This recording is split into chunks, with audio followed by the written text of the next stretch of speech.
Pode.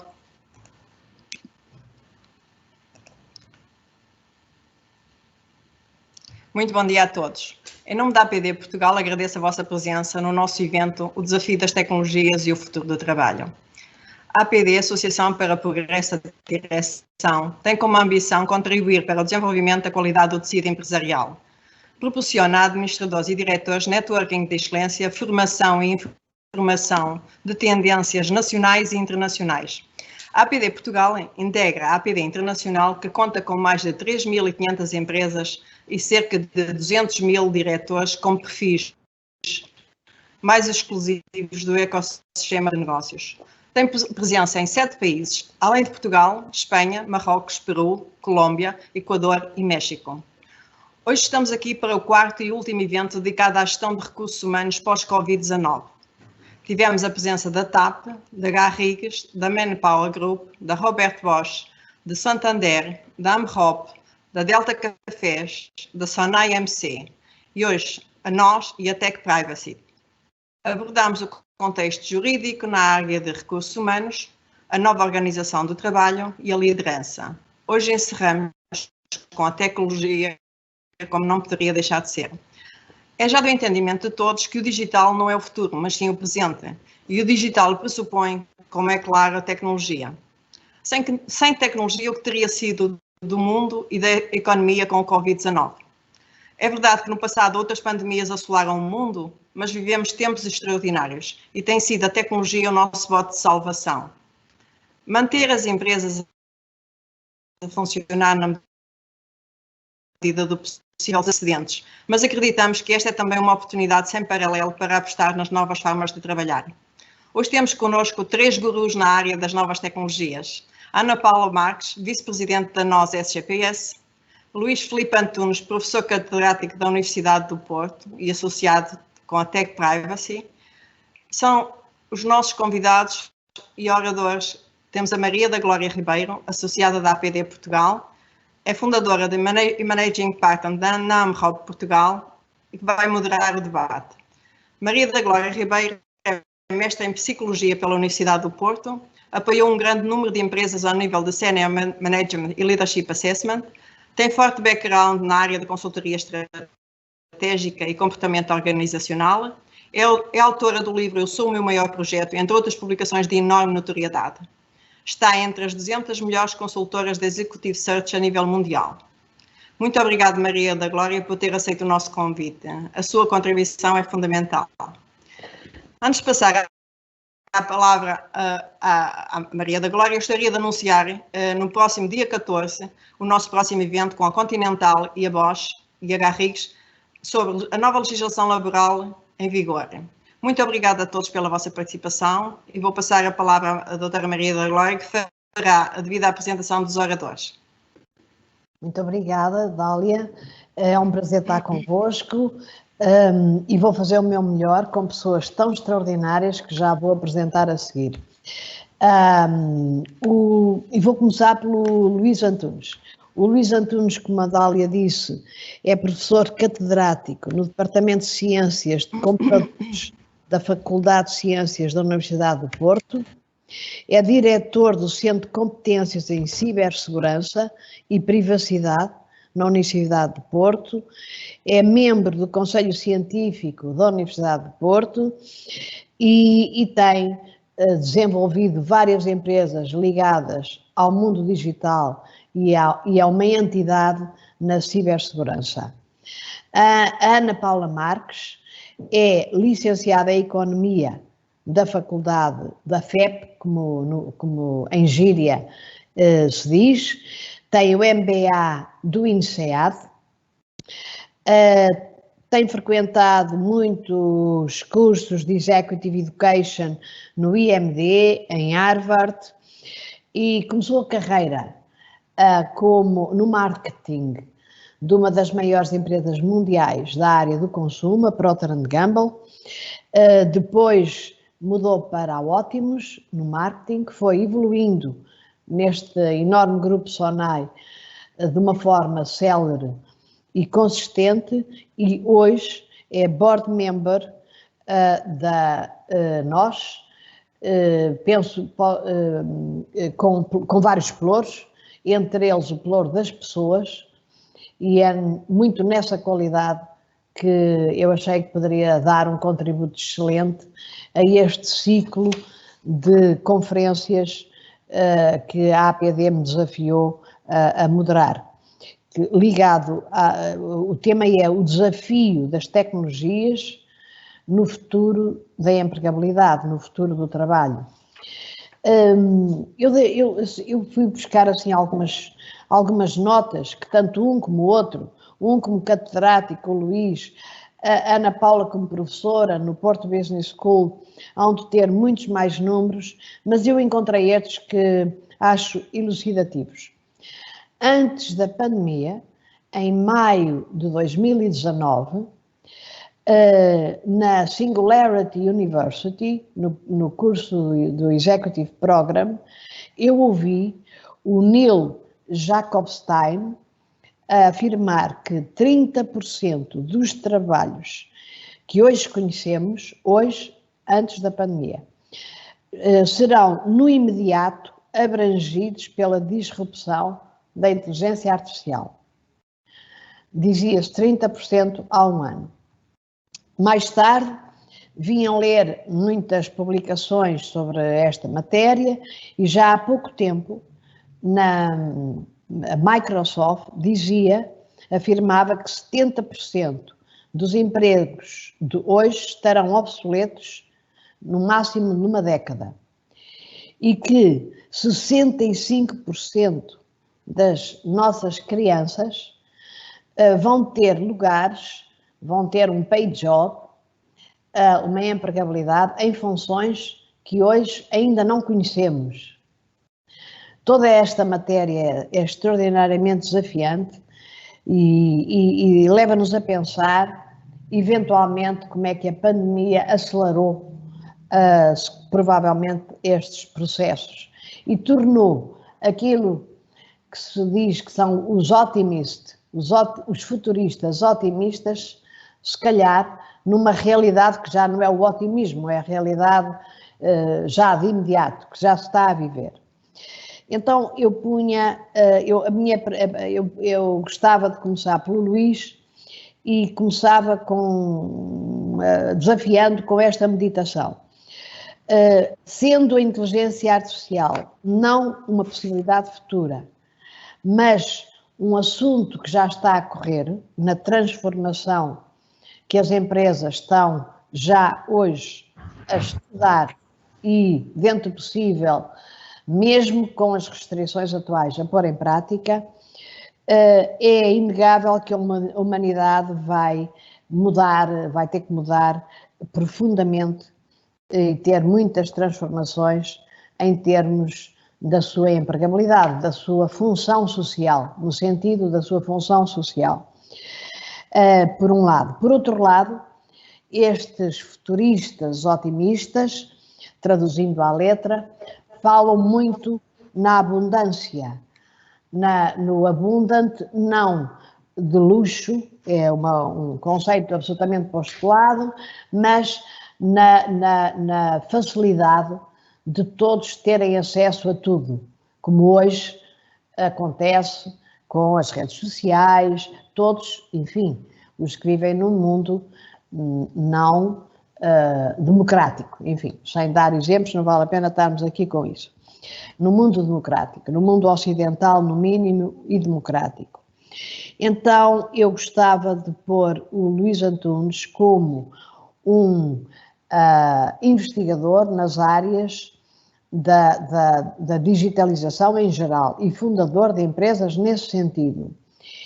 E ainda mais, sendo um expert chamado às grandes empresas e grandes instituições para matéria de aconselhamento em cibersegurança, que é uma questão colocada àqueles mais reticentes na adesão a todo este fenómeno do online, em tudo. O que é que nos pode comentar e dizer sobre esta matéria? Bem, bom dia a todos. Muito obrigado, Maria da Glória, pelo desafio. É sempre pertinente, como de costume, ter estes debates consigo é sempre um desafio intelectual e interessante. Isto para prever o futuro não é fácil. Queria também cumprimentar a doutora Ana Paula. Eu tinha preparado uma apresentação muito pequenina, Maria da Glória, se me permitir, e claro, começava pelo seu fim, mas eu prometo que volto à inteligência artificial, porque é um tema que eu tenho andado a estudar, que a Comissão Europeia está a tratar, e, portanto, e que nós, enquanto sociedade, temos claramente que refletir sobre ele. Eu vou começar, então, a minha apresentação, que prometo ser rápida. Ora bem, este foi o desafio que nos puseram. Então, o que é que se passou do ponto de vista de tecnologias e que, de alguma forma, nos permitem perspectivar aquilo que será o trabalho de futuro? Com o Covid, a sociedade portuguesa, a sociedade à escala global, foi toda para trabalho remoto. Do ponto de vista de trabalho remoto, nós fomos todos para casa, alguns com os computadores das empresas, outros ajustaram os computadores que tinham em casa e começámos a usar ferramentas colaborativas e ferramentas online, por onde fizemos passar toda a comunicação, muitas vezes comunicação sensível das nossas empresas. E eu tenho aqui um desafio, um primeiro desafio para quem nos está a ouvir. Todos estes meios de comunicação de videoconferência, eu faço um desafio a tentar encontrar aqui que a empresa detentora desse mecanismo seja europeia. Eu não encontro, e se continuar este exercício e for para os meios de comunicação segura, eu também não encontro aqui nenhuma empresa europeia. Então, o que é que pode estar em causa? Muitas vezes existem questões de propriedade industrial, propriedade intelectual, e existe muita informação muito sensível das organizações que nós, com o trabalho remoto, começamos a transmiti-la via estas plataformas, onde muitas vezes os detentores das plataformas são eles próprios nossos concorrentes. E este é o melhor exemplo que tenho, é que durante este período do Covid foi sabido que vários centros de investigação à escala global foram atacados no sentido de se tentar apropriar de propriedade intelectual e propriedade industrial. Portugal não foi exceção. Na sexta-feira passada tivemos um grande laboratório associado aqui no Porto, da Universidade de Porto, que foi vítima de ransomware. E, portanto, eu diria que do ponto de vista do trabalho de futuro, as organizações não estavam preparadas. Durante muitos anos falamos em transformação digital, ela existiu, não tivemos o devido cuidado com aquilo que devia ser crítico para a instituição. Eu tenho aqui um gráfico que normalmente apresento e brinco a perguntar às pessoas o que é que isto é. Isto é o valor do mercado de uma empresa à escala global. Portanto, isto é o valor do mercado desta empresa Finablo. O que é que se passou? Em dezembro do ano passado, eles foram vítimas de um ataque informático. Na prática, disseram que estavam em manutenção. Quando os hackers afirmaram que os tinham atacado e que estavam na posse dos dados e que tinham feito ransomware, o valor das ações caiu a pique. E estamos a falar de uma empresa que é prestadora de serviços para grandes bancos, para grandes multinacionais. Então, o primeiro argumento de trabalho de futuro, nestas salas, nós vamos ter que ter gente com competências no digital, nós vamos ter que ter o aconselhamento, à exposição ao risco a que as organizações começam a estar, ou não é que começam a estar, já estão à data de hoje, no digital. Quando falamos em transformação digital, com a mudança de trabalho, então a mudança de trabalho vai ter que começar nestas salas. Agora, só falar um bocadinho sobre a mudança de trabalho a mais baixo nível. O melhor exemplo que eu tenho é o Facebook, e isto vai impactar muito aquilo que se passa em Portugal, do ponto de vista das tecnologias. O Facebook já assumiu que vai deixar de investir em grandes centros de desenvolvimento e vai começar a ter pequenos escritórios espalhados à escala global. Qual é o racional? O racional é que a pandemia mostrou que o trabalho remoto é possível e mostrou também que, desta forma, o Facebook pode contratar à escala global sem ter que deslocar as pessoas. E, tipicamente, Portugal é um país que forma muito bons engenheiros e que, portanto, vai haver aqui um novo desafio em Portugal, o que é interessante, que, do ponto de vista de retenção de talento, já não precisamos de estar preocupados em retenção de talento, porque eles não vão abandonar o país. No entanto, vão trabalhar para empresas estrangeiras, portanto, o valor gerado por estes portugueses será sempre rentabilizado no estrangeiro. A Maria da Glória falava em números. O líder do Facebook fez alguns questionários, fez alguns estudos internamente viu que mais de 50% dos seus funcionários queriam voltar aos escritórios o mais depressa possível. Eu depois gostava de só 30 segundos sobre isto. Daqueles que preferem o teletrabalho, 75% pretendem mudar de casa. Portanto, começamos a ver aqui já uma grande mudança, não é? Em 50% das pessoas, elas querem continuar em teletrabalho, inclusive querem mudar de casa, eventualmente para melhores condições. E numa primeira fase, o Facebook começará por autorizar que as novas contratações de engenheiros séniores possam já ser pensadas numa lógica de trabalho remoto. Portanto, nós fomos para o trabalho remoto. O próximo é o último slide. Isto é algo que estrategicamente nós temos que pensar em Portugal. Em Portugal, eu diria que no upskilling e aquilo que nós fazemos nas universidades, nós estamos a formar muito bons engenheiros, ou seja, a nossa formação é uma formação de excelência. Com a crise que se aproxima, com os números do desemprego que se aproximam, eu se mandasse neste país, a primeira medida que tomaria era o reskilling, já. Ou seja, todas as pessoas que estão a cair no desemprego, eu apostava já em formação. Formação, contratualizava esta formação com objetivos com universidades, tornava isto numa questão mesmo muito séria de sustentabilidade e de futuro do país. Ou nós apanhamos a onda do reskilling já e usamos o dinheiro da Comissão Europeia nesta perspectiva, ou então vamos ter muita dificuldade em recuperar da crise económica que se aproxima. Eu vou terminar a apresentação e vou ao tema da Maria da Glória, que é a inteligência artificial. Eu juntava ao tema da Maria da Glória da inteligência artificial a robótica. Eu diria que a inteligência artificial, juntamente com a robótica, vai claramente mudar aquilo que é o trabalho de futuro. Eu diria que nós vamos ter mais tempo disponível.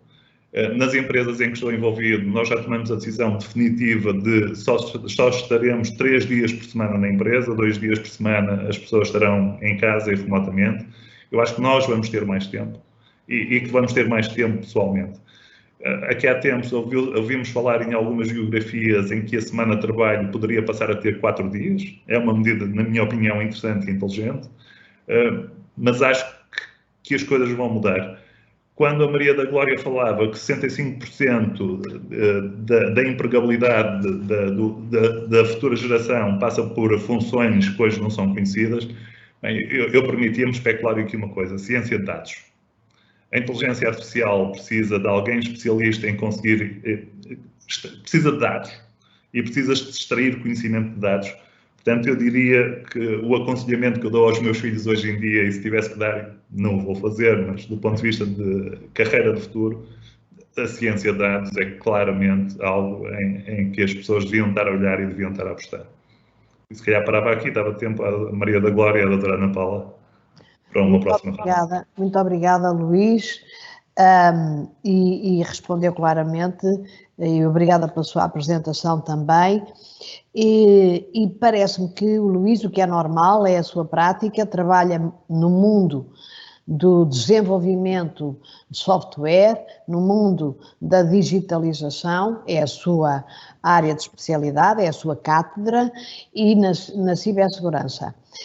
Por isso eu deixava para a Ana Paula, como, para além do mais, administradora executiva, com o pelour das pessoas de uma grande empresa, de uma enorme empresa, uma das grandes de telecom operadoras no nosso país, com quase 2.000 pessoas, penso, corrija-me se estiver a dar um número errado, mas penso que não, foi isso que eu consegui apurar, com imensa diversidade de funções, porque tem funções muito ligadas a esta tipologia sectorial que o Luís já abordou, todas as ligadas ao desenvolvimento de produto, à segurança também, a business intelligence, mas tem outras funções completamente diferentes.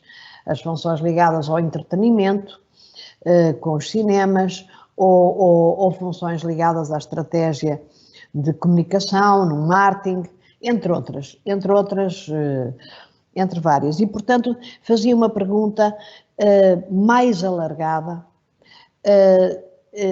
que eu gostava de meditar consigo, independentemente de eu saber que a Ana Paula também fez o favor de ter uma excelente apresentação para fazer.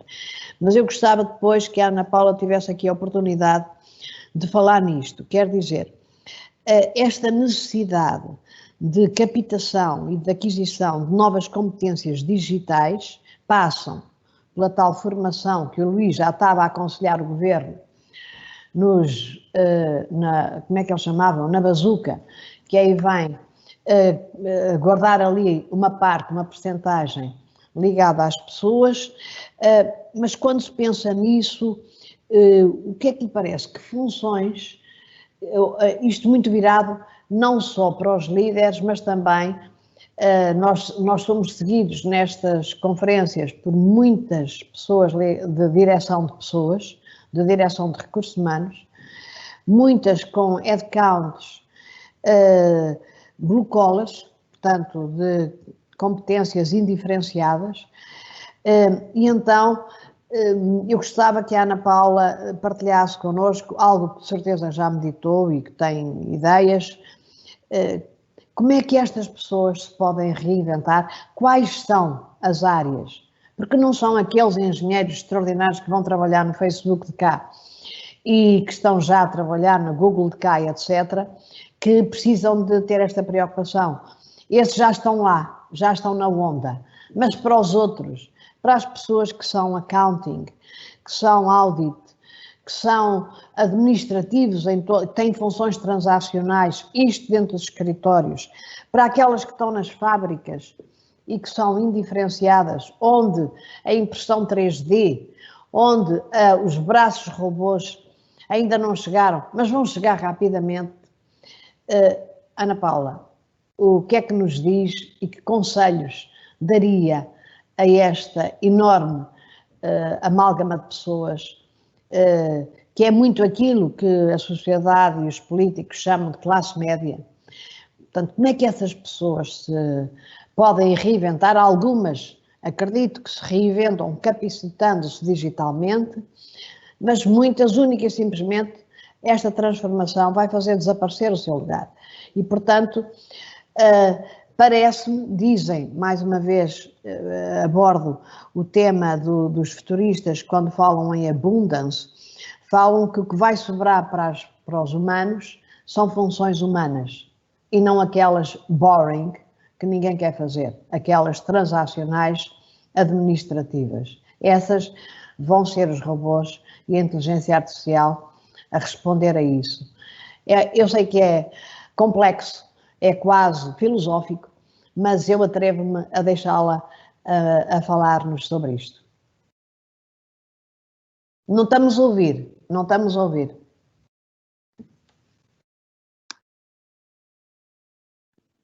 Não. Obrigada, Maria da Glória, pelas simpáticas e seguramente excessivas palavras iniciais. Queria, em primeiro lugar, agradecer à APD o convite para estar aqui hoje.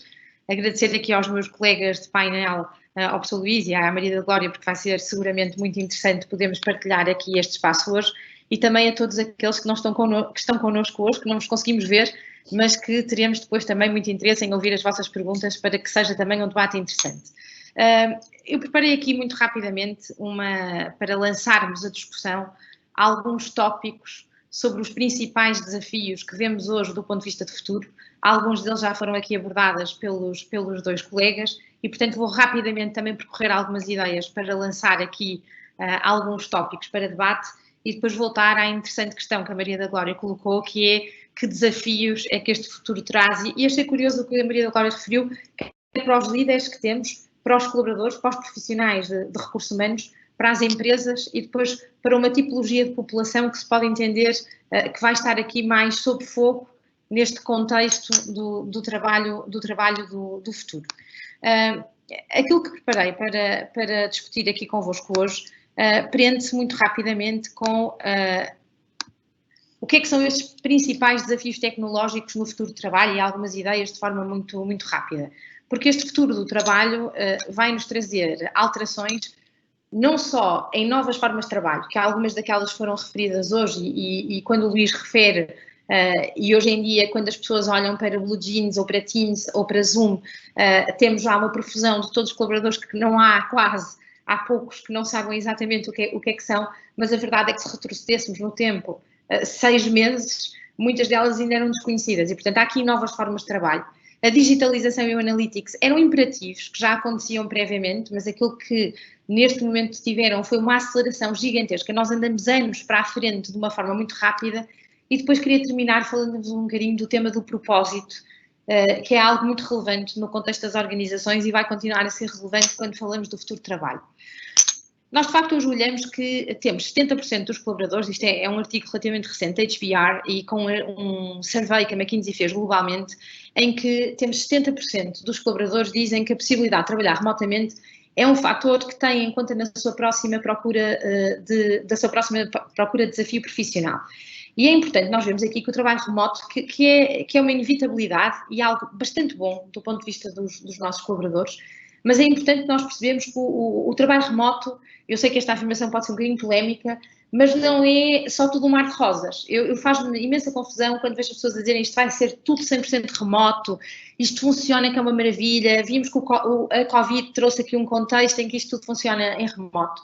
E a verdade é que o trabalho remoto resulta em tremendos benefícios, e são benefícios que vêm para ficar, mas também em crescentes desafios. Eu vou falar aqui dos desafios. Achei muito interessante um artigo que o Satya Nadella, da Microsoft, escreveu durante o período da pandemia, em que falava da falta do informal social, que são aquelas ligações que muitas vezes se constituem entre departamentos e entre os nossos colaboradores nas entradas e nas saídas de reuniões presenciais. E esta falta, às vezes, do informal social é um desafio grande do trabalho remoto, que não se sentiu tanto agora, porque as pessoas todas já se conheciam quando vão para remoto, mas que se não houver alguma constituição desses laços vai ser um desafio grande. Por outro lado também, o tema da falta de acesso à informação. Nós vemos que o trabalho remoto torna muito mais próximas as equipas, mas às vezes mais em verticais. É verdade, há inúmeros exemplos também de organizações em que o trabalho remoto trouxe mais uma cultura de maiores silos e menor transversalidade. Há alguns desafios de isolamento social. Eu achei curioso os dados também que foram partilhados de 75% das pessoas que tencionam trabalhar em remoto terem como objetivo mudarem de casa. É relevante também percebermos que não foram todos os portugueses que tiveram condições para trabalhar em casa e é preciso que as organizações também tenham alguma compreensão relativamente a isso. Não só por temas de distração, mas depois também, seja por situações de isolamento social ou das condições que as próprias casas podem ter para as pessoas conseguirem trabalhar em remoto.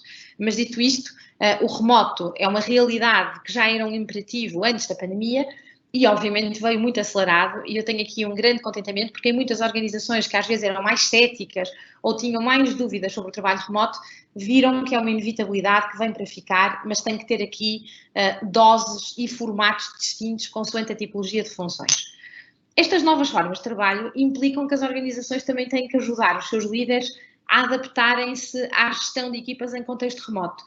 Nós vimos que nós temos ainda 8 em cada 10 executivos dizem preferir reuniões face-to-face, já no período pós-pandemia, e 85% é por proporcionarem relações mais fortes e 77% porque também dizem que a linguagem corporal e as expressões faciais são mais difíceis de serem lidas em contexto remoto. E, portanto, há toda uma capacitação que nós temos que fazer dos líderes e das equipas para nós conseguirmos garantir que eles funcionam bem em contexto remoto e que adaptam as suas práticas e gestão de liderança também à forma como podem fazer. Nós fizemos, no caso da nossa organização, nós tivemos a preocupação, uma semana depois de todas as pessoas estarem, logo na primeira semana de estarem em remoto, termos para todos os colaboradores um guia de boas práticas para o trabalho remoto. Isso foi muito importante.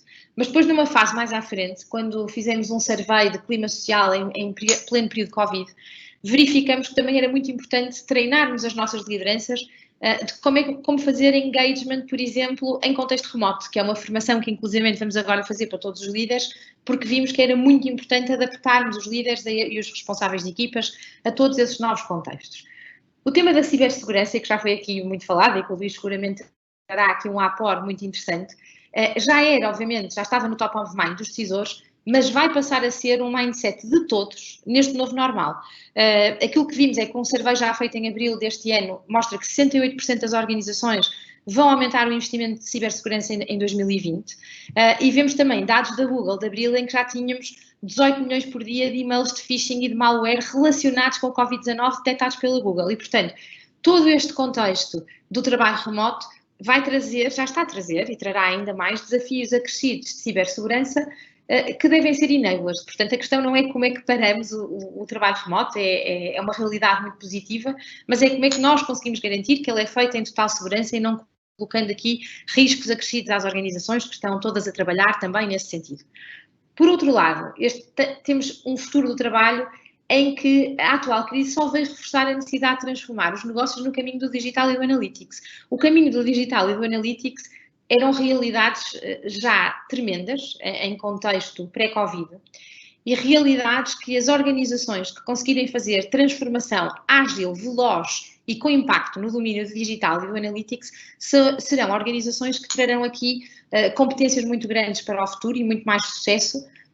O contexto da pandemia veio acelerar. Aquilo que nós vimos é que, em contexto de cenário pandémico, quase todas as organizações dizem que vão aumentar o investimento em automação, em smart analytics e em inteligência artificial, mas é verdade, e também vamos falar sobre isso, que tudo isto, e que é muito positivo, vai trazer com que nós temos aqui um valor global na Europa até 2030 de 51 milhões de empregos obsoletos ou substituídos por máquinas, e isto implicará um reskilling, um upskilling e uma conversão enorme face àquilo que discutimos também anteriormente. Isto implica que há competências novas e este desafio da transformação, seja ela digital e outros tipos de transformação, há competências dos líderes digitais muito importantes. Estas ambições de sermos pioneiros, as organizações precisam cada vez mais de pessoas que consigam viver confortáveis na ambiguidade. As organizações são e têm que ser cada vez mais orgânicas e dinâmicas. O peso da elevada inteligência emocional foi fundamental e eu acho que o contexto da pandemia mostrou isso mesmo. E, por outro lado, temos também que ter aqui lideranças que sejam motivadas por estruturas relativamente mais ágeis, porque já falamos, o tempo médio de vida de uma skill é de 5 anos e está a cair, e aquilo que vemos é que 84% dos executivos consideram que nas suas organizações não têm as competências certas para a transformação digital. E depois, mais à frente no debate, gostava de falar um pouco sobre isto. Nós vemos que as soft skills são cada vez mais importantes, por serem um terreno onde a automação não pode competir. Aquilo que nós vemos é que as soft skills são cada vez mais relevantes para o sucesso de uma organização. Não interpretem das minhas palavras que as hard skills e as technical skills não são muito relevantes. Vemos isso em analytics, em digital, em muitas outras.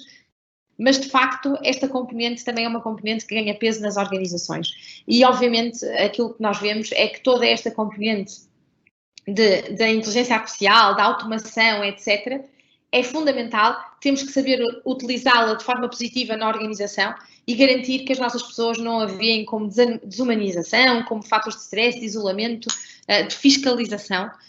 E nós temos este artigo da HBR, eu achei particularmente interessante porque realmente traz muito um estudo que foi feito nos motoristas da Uber e que mostra também o que é que a componente da digitalização traz de componente, eu não diria negativa, mas de aspectos que têm que ser endereçados quando transformamos os nossos negócios. E terminava, antes de endereçar a questão da Maria, com um tema que me parece muitíssimo relevante, que é, se há algo que a pandemia mostrou ainda de forma mais intensa, é a importância das organizações terem propósito, de contribuir para um bem maior. E este contexto, seja num período pré-Covid ou depois, seja com ou sem tecnologia, é fundamental termos a consciência que, apesar de todas as mudanças, nós temos uma percentagem muito elevada dos colaboradores que procuram que aquilo que são as funções que desempenham nas organizações sejam feitas em organizações com impacto social, com propósito e que garantam efetivamente que há aqui uma contribuição que vai para além das suas funções só de uma forma muito direta. E, portanto, do ponto de vista de partilha, era o que gostava de fazer convosco neste momento inicial. E de uma forma muito sucinta responder aqui ao tema da Maria da Glória nesta questão dos desafios que vão trazer. Bem, o contexto para os líderes é extremamente exigente. É extremamente exigente porque os líderes estão tradicionalmente muito habituados a terem perímetros muito definidos, todas as coisas muito certas, a bisturi, qual é o âmbito exato da sua função, o seu perímetro de responsabilidade, as suas equipas, as suas pessoas. Eu acredito que esse modelo está falido completamente naquilo que vai ser o futuro das organizações. As organizações não podem ir para modelos 100% orgânicos de uma vez, pelo menos organizações bastante grandes é mais difícil que o consigam fazer de uma vez só, mas hoje em dia é preciso que as pessoas percebam que cada vez mais as organizações vão ser pequenas unidades organizacionais que trabalham de acordo com os desafios que existem em cada momento e que têm a capacidade de evoluir consoante os desafios das organizações evoluem. E isto é preciso perceber que as estruturas existem nas organizações para servirem os propósitos que as organizações têm e não termos organizações ao serviço daquilo que são as nossas estruturas cristalizadas, das quais muitas vezes não nos conseguimos libertar. Isto é uma grande mudança de paradigma para os líderes. E os líderes que tenham a capacidade de perceber que nós devemos ter uma hierarquia de competências e não uma hierarquia funcional, devemos ter uma liderança por conhecimento e não uma liderança por hierarquia. E isto é uma mudança bastante grande nos líderes e que eu diria que aqueles que vão ter uma melhor capacidade de se adaptarem a este novo paradigma são aqueles que têm elevada curiosidade intelectual, que têm forte capacidade de trabalhar em equipa, que se enfocam em perceber em profundidade dos temas e que têm a capacidade de se adaptarem a um novo mundo e a organizações mais orgânicas. No tema dos colaboradores, e juntaria aqui também o grupo de colaboradores que a Maria da Glória referiu, como colaboradores que vão ver a sua tipologia de trabalho mais ameaçada, eu diria que o tema da curiosidade intelectual e da vontade de aprendizagem e de superação, esta resiliência, esta vontade de ir mais longe, de aprender mais, são características que eu sempre acreditei imenso, desde as lideranças aos colaboradores, independentemente do nível funcional em que eles estão. Só que isso hoje deixa de ser um fator distintivo para passar a ser um imperativo. Nós estamos em constante aprendizagem até morrer. E da minha experiência, eu consigo ver pessoas que têm 60 anos, 70 anos. Vou-vos dar um exemplo muito concreto, que é de um gestor português que tem, que eu respeito imenso, e que com 75 anos, ou 73 anos, já não me recordo, veio ter comigo a dizer, olha, eu gostava que me explicasse o que é este mundo todo do Agile, porque eu já percebi que isto vai ser uma coisa muito importante e quero aprender, e quero perceber e gostava de ir ver o que é que as equipas estão a fazer. Uma pessoa com 70 e tal anos. Isto revela que a curiosidade intelectual, a vontade de aprendizagem, de lançar desafios, não está correlacionada com a idade, mas está muito correlacionada com o espírito que cada um de nós tem e com a nossa cultura individual. E, portanto, é fundamental que todos os nossos colaboradores tenham esta vontade de aprendizagem, esta vontade de se adaptarem a novas realidades. E todos nós podemos ser partes da solução ou partes do problema. E eu tendo a achar que as pessoas que fazem parte da solução são aquelas que normalmente têm carreiras mais vitoriosas. O tema das áreas de recursos humanos ou de pessoas. Bem, eu devo logo fazer o disclaimer inicial, a Maria da Glória sabe que até ao período da fusão eu nunca trabalhei em áreas de recursos humanos, mas foram áreas sobre as quais fui sempre muito crítica e muito opinativa, portanto, talvez tenha experiência por essas matérias, e hoje em dia tenho a vantagem de conciliar funções ou pelouros em áreas de pessoas com pelouros que nada têm a ver com isso, em áreas transversais e em áreas de transformação digital da empresa, etc.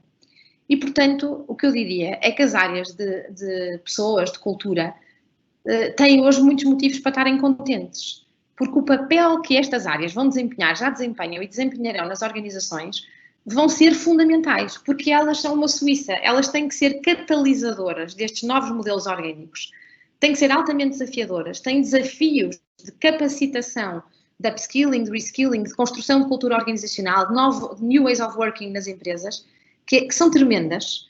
Isto abre inúmeras oportunidades para os profissionais que trabalham nestas áreas, mas se eu achei curioso porque a Maria da Glória disse que conselhos daria. Bem, os conselhos podem ser vistos, há quem diga, como uma forma de nostalgia, portanto eu gosto pouco de dar conselhos, mas talvez algumas notas para terem atenção.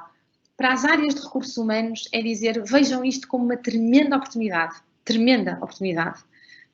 leiam bastante, discutam muito, e, sobretudo, estejam presentes naquilo que são as dinâmicas organizacionais dia-a-dia e vejam o que é que está a ser feito fora, o que é que está a ser feito em poucas empresas e pensem que, na verdade, as áreas de pessoas, de cultura e de organização têm que ser business partners das empresas nesta transformação. É para fazerem com todos os colegas, com todos os colaboradores e vocês devem ser catalisadores e devemos ser capazes de desafiar as organizações. Aos nossos colaboradores, tenham a capacidade de aprender e não estejam à espera sentados de o que é que a empresa vai fazer para me fazer o meu reskilling e o meu upskilling. Porque, olha, eu vou-vos dizer, se estão à espera disso, esperem sentados, porque independentemente das empresas seguramente irem fazer muitas coisas nessa vertente, nós devemos tomar o rumo da nossa carreira nas nossas mãos. E, portanto, quanto mais rápidos formos, quanto mais coisas fizermos, mais temos a capacidade de termos novas competências. E isso é muito importante. Olha, vou-vos dar um exemplo de digital. Nós hoje falamos muito, as organizações têm que adquirir talento na área digital, o talento é super escasso, tudo isso é verdade. Mas eu também tenho assistido na nossa organização a pessoas que, por sua iniciativa, tiveram uma capacidade gigantesca ao verem que o mundo digital ia ser um imperativo, e quando olho para algumas delas e em que é que se transformaram num prazo do ano e muitas das coisas, o que é que fizeram per si, é absolutamente incrível e não tiveram à espera de ninguém. Não estou aqui a dizer que as empresas não têm uma responsabilidade tremenda, que têm, como considero também, não podia estar mais de acordo com o Luís, que é muito fácil identificar o que é que são competências agora-chave e enquanto país deveríamos ter um ecossistema virtuoso, estamos a trabalhar todos em conjunto nessa direção, portanto subscrevo integralmente, mas não podemos também esquecer a responsabilidade individual de cada um de nós que devemos aprender e por nós próprios até morrer. E isso depende de cada um de nós. E aos líderes, não se prendam às fronteiras do que têm, não estejam preocupados com a vossa cadeira, nem chamem as vossas pessoas, nem o meu departamento. Pensem que estão aqui para construírem empresas melhores, para levarem o país para a frente. E enquanto líderes, é dessa forma que as vossas pessoas mais vos respeitam. E eu também acredito que isso tem payout nas organizações. Muito obrigada, Ana Paula. Isto não é uma pergunta, é mais se me permite acrescentar algo à sua apresentação, documentado, porque me lembrei assim de repente de algumas coisas. Há 20 anos, num texto de Harvard, que se chama Managing Oneself, traduzido de memória, posso ter assim aqui, mas é mais ou menos há 20 anos, Peter Drucker já dizia que as pessoas, a partir de determinada idade, elas não deixam de ter interesse, elas o que estão é boring, por causa da monotonia do rumo das suas tarefas. Isto a propósito de não há idade para aprender seguramente, e há pessoas que, se me permitem a expressão, caem de maduro com 30 menos, não querem mais fazer nada, portanto já consideram que a sua persona profissional está amadurecida e é assim que querem ser, e há outras que nós encontramos, como esse gestor que a Ana Paula estava a lembrar, eu conheço vários, que continuam a ir ao IMD, à Singularity, à Harvard, etc., e que têm 60 mais. Portanto, isso é um sublinhar desse assunto da necessidade da nossa aprendizagem contínua. A propósito de um tema, eu penso que a maioria das pessoas que nos estão a ouvir são diretores de pessoas, diretores de recursos humanos, e a propósito do tema que falou, de que é a função provavelmente que foi mais chamada e mais importante neste período pandémico, tanto na organização do confinamento, como agora na organização do desconfinamento, e nesse seguimento, eu também gostava de, agora durante o período pandémico, eu li um artigo do Economist, em que justamente fala nisso e que aconselhava o seguinte, isto é para os diretores de recursos humanos e diretores de pessoas, como se quiser chamar, que nos estão a ouvir, aconselhava, agora que vocês foram chamados, para aqueles que ainda não têm lugar no C-Suite, naquela sala que o Luís há bocadinho apresentava, aquelas salas formais de administração, estamos a falar dos executivos, da administração executiva, claro está, aqueles diretores de pessoas que ainda não estão lá, mas que foram chamados e que foram o braço direito, o grande parceiro do CEO para preparar este período, e ainda estão a ser, arranjem maneira de não largar aquela cadeira e de se manter no C-Suite. É isso que o artigo diz, é muito interessante e é um pensamento que tem interessado, me tem interessado a mim e a outras pessoas bastante.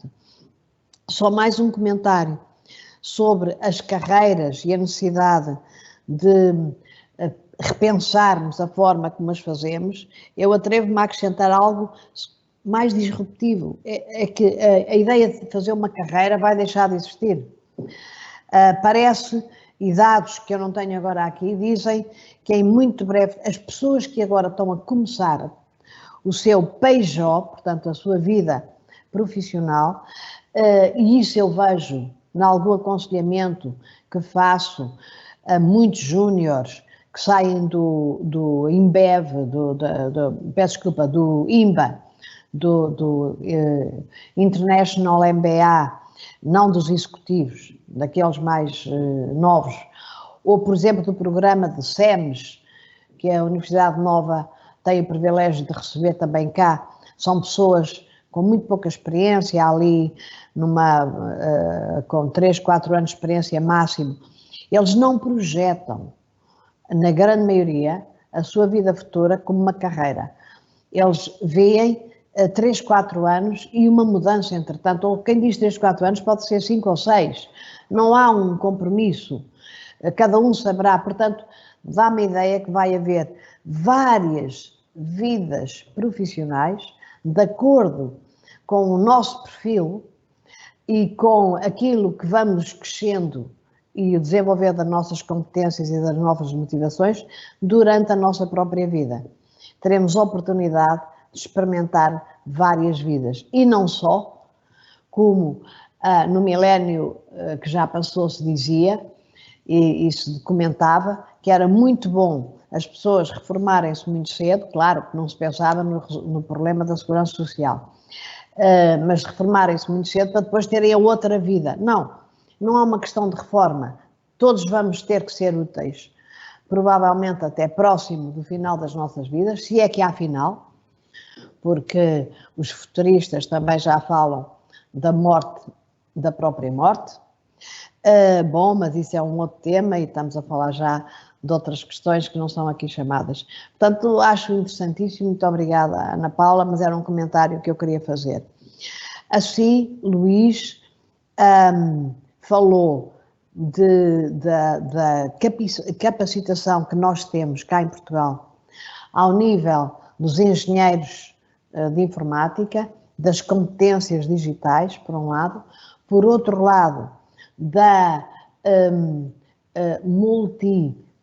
posicionamento mundial de grandes empresas como o Facebook, por exemplo, deu o exemplo do Facebook, mas há outras tecnológicas que criarão hubs, centros, em sítios aprazíveis de se viver, mais do que próximos, porque a proximidade deixou de ser um assunto, não é?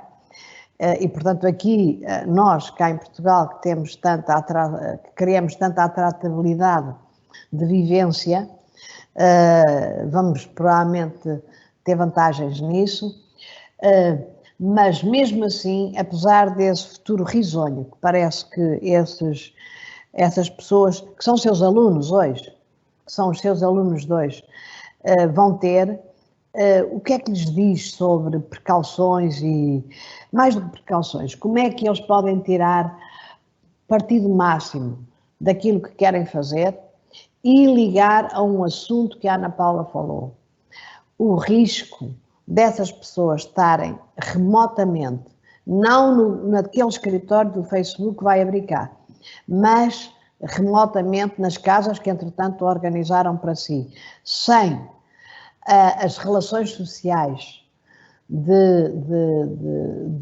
agregação ao próprio grupo a que pertencem, que desafios é que lhe parece que essa gente está muito mais hermética no seu dia-a-dia e na sua forma de trabalhar, seguramente, que conselhos, eu volto aos conselhos, o que é que lhe apraz dizer sobre isto?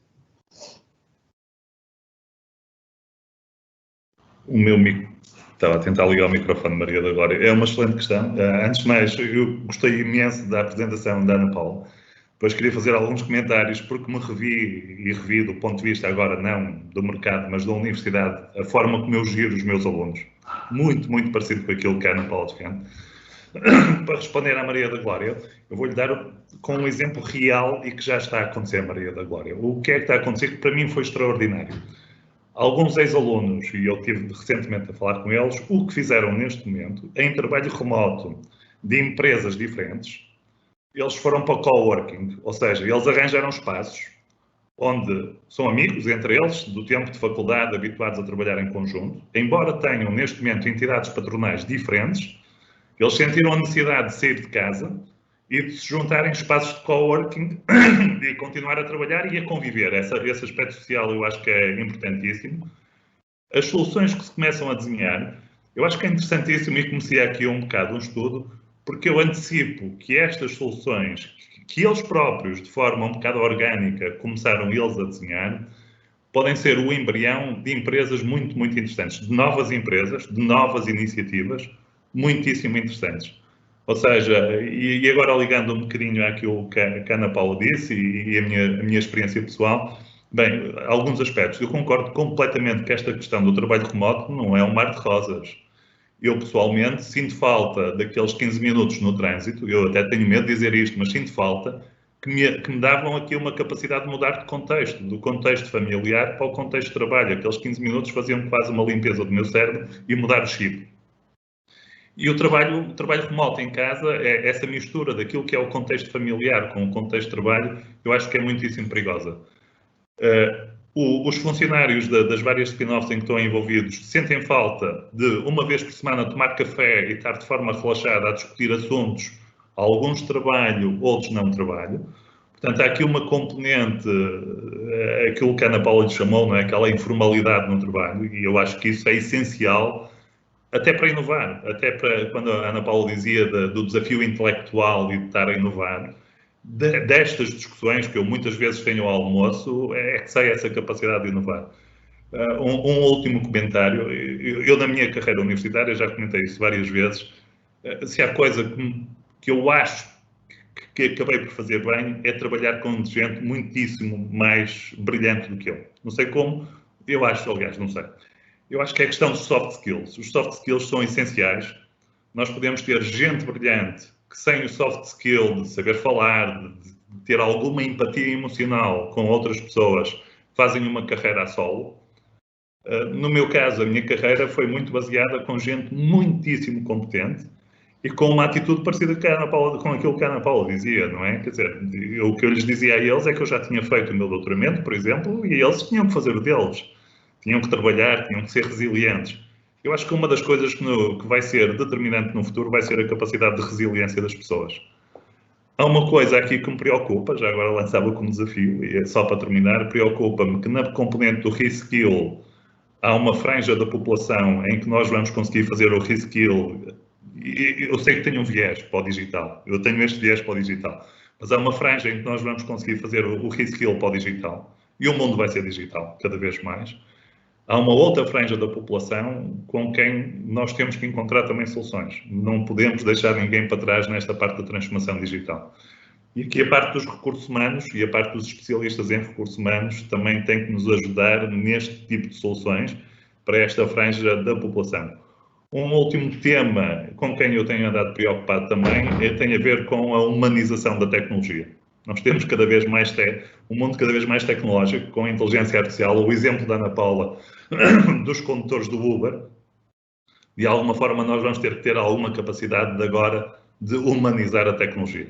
É um desafio para as universidades e para o mercado, não é? Não sei.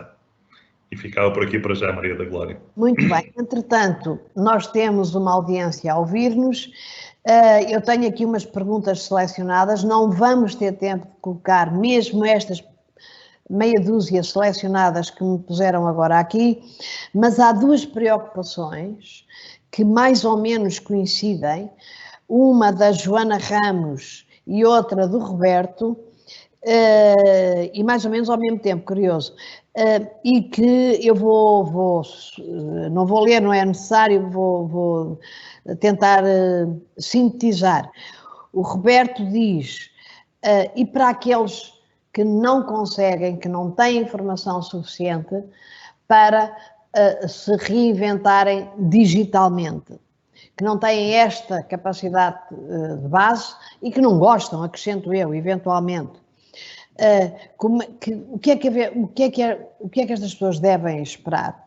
E mesmo que estas pessoas não nos estejam a ouvir, o que é que provavelmente não estão, justamente porque não estão aqui a ouvir uma conversa deste género online, mas o que é que diretores de pessoas deverão, como é que os poderão ajudar nessa reinvenção social? Isto é a pergunta, penso que estou a transmitir bem, a pergunta do Roberto. A Joana Ramos é também uma preocupação. Ela diz, o mundo não está a digitalizar-se demasiado, as soft skills são realmente muito fundamentais e insubstituíveis, mas o digital retira inevitavelmente humanidade nas relações laborais. Será esta realmente uma mudança necessariamente positiva? É claro que eu compreendo as preocupações da Joana, deve estar de alguma forma ou na gestão de pessoas que estão neste grupo ou por alguma razão pensa neste assunto, mas é de facto, quer dizer, como é que podemos ajudar estes que não se vão reinventar de forma digital, mas que não vão ter mais os lugares que têm, porque eles única e simplesmente vão desaparecer com a digitalização. É uma parte. E a outra, que já falámos, mas isto está a ver que é uma preocupação repetida, como é que humanizamos? Como é que nos humanizamos com tanto ambiente remoto e atrás de um ecrã? Ana Paula, quer comentar? Não estamos a ouvir. Por vezes esqueço-me de retirar o mute. Estava aqui só, vou tentar juntar alguns dos pontos que a Maria da Glória disse para responder aqui em síntese a algumas das questões que colocaram. Eu primeiro gostava de referir que quando as organizações falam em digitalização, eu gosto de falar em transformação, porque o digital é apenas uma das dimensões e é tipo quase um enabler para essa transformação. E talvez se tivesse que escolher uma palavra, até escolheria mais a agilidade, que acho que mais que o tema da digitalização é, hoje o mundo altera-se a uma velocidade tão significativa que as organizações têm que ter uma capacidade de adaptação muito, muito significativa. Claro que o digital está a crescer e tem aqui também algumas questões sobre isso, o e-commerce, certo, mas nós vamos viver em realidades de omnicanalidade, não vamos viver só com e-commerce ou termos só digital. Já a inteligência artificial e tudo isso acho que é um imperativo e é algo que nos ajuda imenso em determinado tipo de coisas e claro que elimina algum tipo de trabalhos, mas também há outros novos que crescem. Portanto, eu falaria em transformação. Eu vou-vos dizer, eu achei muito curioso que há aqui um colega que refere se em algumas coisas não estamos a ser um bocadinho demagógicos quando falamos com integração de profissionais com poucas skills, etc., num mundo puramente digital e com inteligência artificial como rainha. Eu gostava de endereçar isto de frente porque vou dizer uma coisa. Primeiro, eu não acredito que o futuro vá trazer lugar para todas as pessoas. Não acredito. E quero já dizer isto assim à cabeça, porque claro que enquanto empresas dizemos sempre não, isto há lugar para todos e etc. Eu concordo inteiramente com o Luís que não podemos deixar grupos para trás, mas eu vou-vos dizer que pessoas é que eu não acredito que tenham lugar neste novo mundo. Se nós classificarmos as pessoas numa matriz entre as competências e a atitude, nós podemos ter pessoas com extremas competências e com zero de atitude e pessoas que têm imensa atitude e zero de competências. O que eu acho que deixa de haver lugar nas organizações é que pessoas sem competências e sem atitude e que sobreviveram nas organizações durante bastante tempo, por um conjunto de coisas, ou porque houve espaço para essas gorduras, ou havia tempo, ou que tinha que se transformar, mas era mais à frente. Eu acredito que essas pessoas vão deixar de ter espaço nas organizações. E isto não tem nada a ver com a idade, tem a ver, mais uma vez digo, com a capacidade que as pessoas têm de se reinventarem e com a atitude de compromisso que têm ou não têm com as organizações.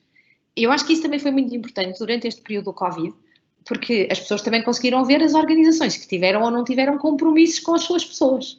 E, portanto, as pessoas não podem, isto só para clarificar, dizer, eu enquanto colaborador tenho uma atitude de mercenário em que ora estou aqui, ora estou ali, vou mudar por mais 100 euros e depois estarem à espera que as organizações tenham esse tipo de responsabilidade para com as pessoas. Isto funciona se for uma relação virtuosa. E eu acho que quando essa relação se quebra, ou porque as organizações não estão a ser recíprocas em entregarem aos colaboradores na justa medida do que recebem, ou vice-versa, essas organizações deixam de ser relações virtuosas. E, portanto, eu, pessoalmente, acredito que pessoas que não tenham competências e não tenham atitude vão desaparecer das organizações com muito mais velocidade do que no passado, por uma simples razão. Porque hoje o contexto competitivo ou a velocidade dos mercados não permite mais às organizações compactuarem com esses grupos populacionais. Pronto. Agora reparem, a existência desses grupos populacionais só depende dos próprios, porque as competências dependem do que me treinam, daquilo que eu já tenho capacidade para fazer e daquilo que eu vou à procura. A atitude só depende de mim. E, portanto, acho que esses grupos nas organizações vão ter pouco espaço, na minha opinião. Depois, é preciso perceber que quando falamos de transformação, digitalização, há variadíssimas competências diferentes. Reparem, olha, eu tive uma iniciativa aqui há pouco tempo, em que vi que foi uma iniciativa que era o She Codes, e que conheço várias pessoas, até mais velhas, que foram fazer. É uma iniciativa só de coding para mulheres. Para quem nunca tinha programado e que tinha que aprender, etc. E conheci várias pessoas que participaram nesse tipo de iniciativas e pessoas que conseguiram aprender imensas coisas. E, provavelmente, uma dessas pessoas que nunca teve experiência em programação ou conceitos básicos disso, seguramente não será uma das pessoas que o Luís precisará para o tema da inteligência artificial, é óbvio, isso já perdeu esse comboio. Mas quando nós falamos, por exemplo, em RPA e em automation, é preciso pessoas para fazerem os robôs, para trabalharem em UPath, por exemplo. E talvez as pessoas pensem que vamos buscar uns engenheiros de sistemas para fazerem esse RPA. Deixem-me dizer-vos, são zero essas pessoas não querem fazer isso. Mas, por exemplo, pessoas que vêm de áreas muito ligadas a processos ou de interação de cliente, que desenvolvam algumas competências básicas do ponto de vista de programação, trazem uma experiência gigantesca do ponto de vista das suas funções para poderem amanhã fazer robotização, por exemplo. E os robôs, infelizmente, não se fazem sozinhos. É preciso fazê-los e é preciso inteligência para perceber os processos que estão subjacentes a isso. Portanto, eu falaria em 3 ideias. Falaria em transformação, não em digitalização. Segundo, nem todas as pessoas terão lugar e espaço. Na minha opinião, as que vão ser as perdedoras neste novo mundo são as com falta de atitude, porque as competências constroem-se. E, portanto, deixo o conselho a todos nós que a atitude é uma das variáveis mais importantes para nós trabalharmos e operarmos no sítio onde estamos. E muitas vezes tem pessoas, nas mais variadas empresas, que me dizem, mas eu já estou muito desmotivado, ou a empresa fez-me isto, ou a empresa fez-me aquilo. Tomemos nós a nossa carreira nas nossas mãos. Se isso é assim, se é o chefe e a pessoa já teve com a empresa não sei quantas conversas, e não mudem de empresa. Mas a questão é, a atitude é fundamental, temos que operar num ecossistema que também nos traga felicidade, porque seja em regime virtual ou em regime presencial, todos nós trabalhamos muito tempo e, portanto, temos que ser felizes nesse domínio. E o último ponto que diria também é, nestas novas funções que estão a aparecer, pensarmos que nem tudo vai ser em virtual, nós vamos precisar claramente do presencial. Eu tenho uma visão, talvez por estar em Portugal, mas ter muito contacto e já ter estado fora, tenho uma visão mais positiva do país e das empresas. Acho que as empresas têm que ter uma componente de transformação gigantesca, mas a verdade é que temos imensos casos muito bons em Portugal. Vários de nós que viajam muito e que vemos realidades de outras empresas. Eu tenho a felicidade de ver muitas empresas em que importo muitas práticas que vejo e que digo, nós estamos a fazer muito pior, portanto vamos lá ver o que é que eles estão a fazer muito melhor em empresas de referência internacionais e portuguesas. Mas também vejo muitas coisas que estamos a fazer bem e que também vejo muitas empresas internacionais a virem aprender connosco. Portanto, não tenho, connosco, não estou a falar da nós em concreto, estou a falar de imensas empresas portuguesas, desde as startups a empresas muito grandes. Acho que o país precisa de boas lideranças, precisa de talento de todas as idades, que queira transformar e que eu também espero que este contexto remoto também faça com que em muitas coisas nós consigamos reter mais talento em Portugal e consigamos trazer também mais talento internacional para Portugal.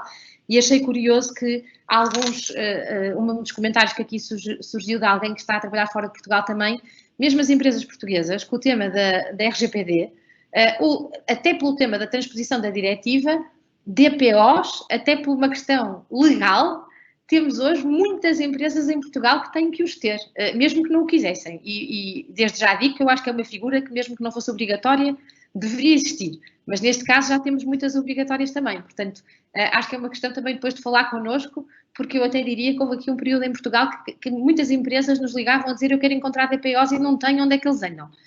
Muito recentemente. Portanto, acho que o mundo não está cor-de-rosa, acho que vamos ter pela frente uma crise sem precedentes, mas isto também constitui uma oportunidade para as empresas se reinventarem e para as empresas se transformarem, e temos que apanhar esse comboio, porque a crise não depende de nós, mas a forma como vamos reagir a ela e como nos reinventamos depende. A Ana Paula foi muito inspiradora. Luís, eu gostava de o deixar acabar